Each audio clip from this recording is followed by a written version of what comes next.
Lieutenant Williams, a police officer attached to the Juvenile Division. I'm on my way to Monroe Junior High School to talk to a group of young people. That looks innocent enough, doesn't it? Lots of young people hitchhike. Seems like a good way to get from one place to another. But sometimes there are dangers involved that never meet the eye. Let's take the case of Jimmy Barnes. Jimmy played baseball all afternoon, and he didn't feel like walking home, so he decided to thumb a ride.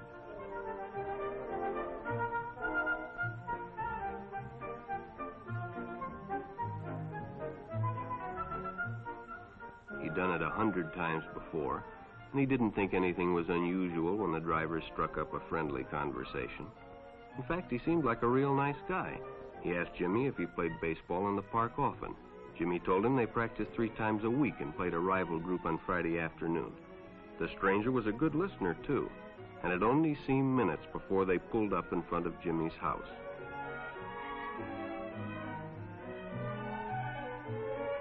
When Jimmy got out, the stranger gave him a friendly pat. Then he told him he'd see him again, as he always drove by the park on his way home.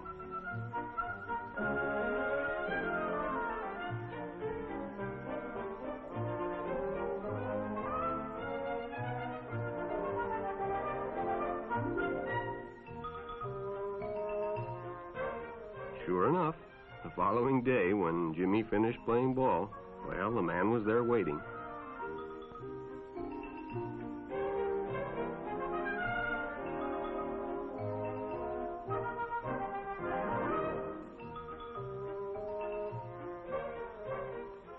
They stopped at a drive-in, and the stranger treated him to a Coke.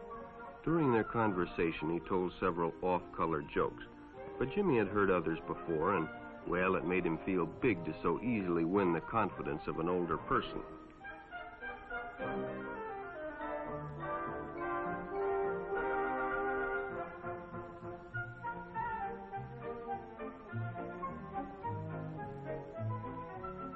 The following Saturday, they went fishing together. By now, they were using first names. Ralph said it was more friendly.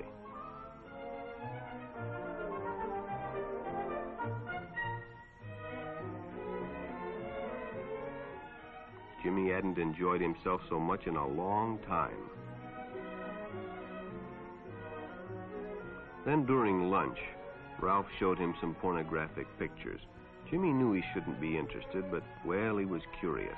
What Jimmy didn't know was that Ralph was sick, a sickness that was not visible like smallpox, but no less dangerous and contagious, a sickness of the mind. You see, Ralph was a homosexual, a person who demands an intimate relationship with members of their own sex. But by now, Jimmy felt a fondness for Ralph, and they continued to go places together. Ralph was generous and took Jimmy many interesting places and did many nice things for him. He bought presents and even gave him money, but payments were expected in return. You see, Jimmy hadn't recognized Ralph's approach soon enough. When Ralph first asked Jimmy to go fishing alone, he should have discussed it with his parents or teacher. Finally, Jimmy told his parents, and they reported it to the juvenile authorities. Ralph was arrested, and Jimmy was released on probation in the custody of his parents. But all homosexuals are not passive. Some resort to violence, as in the case of Mike Merrick.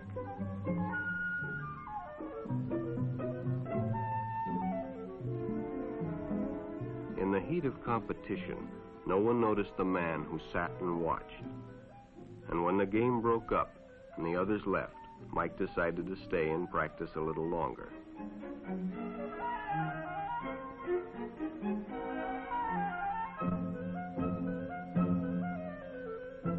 The stranger joined him. He was friendly and, well, it was better than playing alone.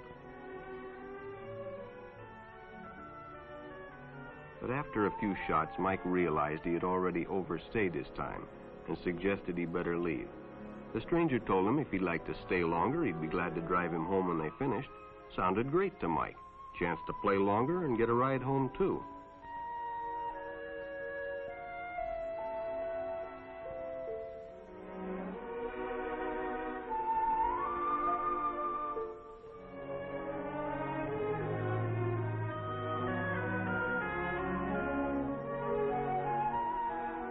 When they finished, the stranger told him he'd make a fine player someday if he got lots of practice. The companionship, the praise, the friendly attitude dispelled any misgivings Mike might have had about going with a stranger. He probably never realized until too late that he was riding in the shadow of death. But sometime that evening, Mike Merrick traded his life for a newspaper headline.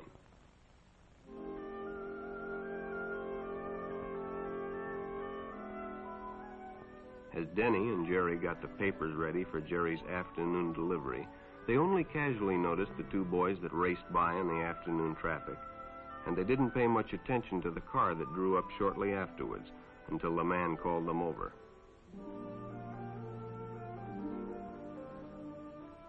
Had two boys been by on bicycles? The boys nodded they had. Could they recognize them if they saw them again? Well, Denny guessed he could. Then hop in, the man said. Those are stolen bikes. Without giving it another thought, Denny got in and the car sped away. Jerry watched. He'd been told many times, if a friend got in a car with a stranger, to write down the license number. It didn't seem to apply, but, well, fortunately, he marked it down.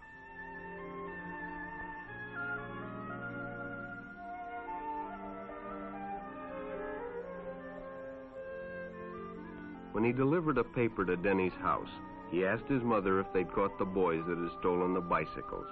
Denny hadn't returned, so he told her the story and gave her the paper with the license number.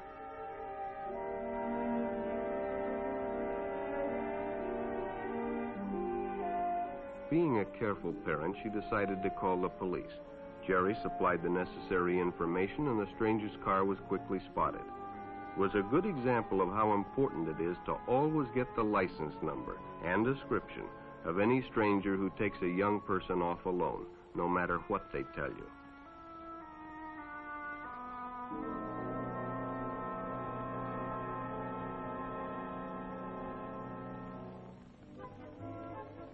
Public restrooms can often be a hangout for the homosexual.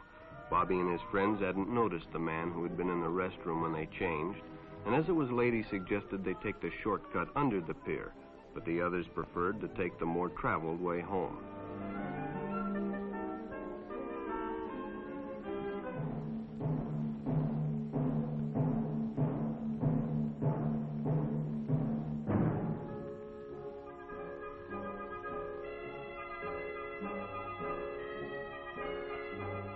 When Bobby recognized the stranger as the man in the restroom, the shortcut under the pier didn't seem like a good idea at all.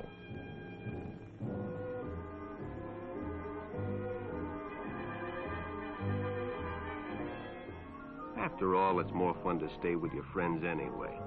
Bobby had made a wise decision. It may have saved his life.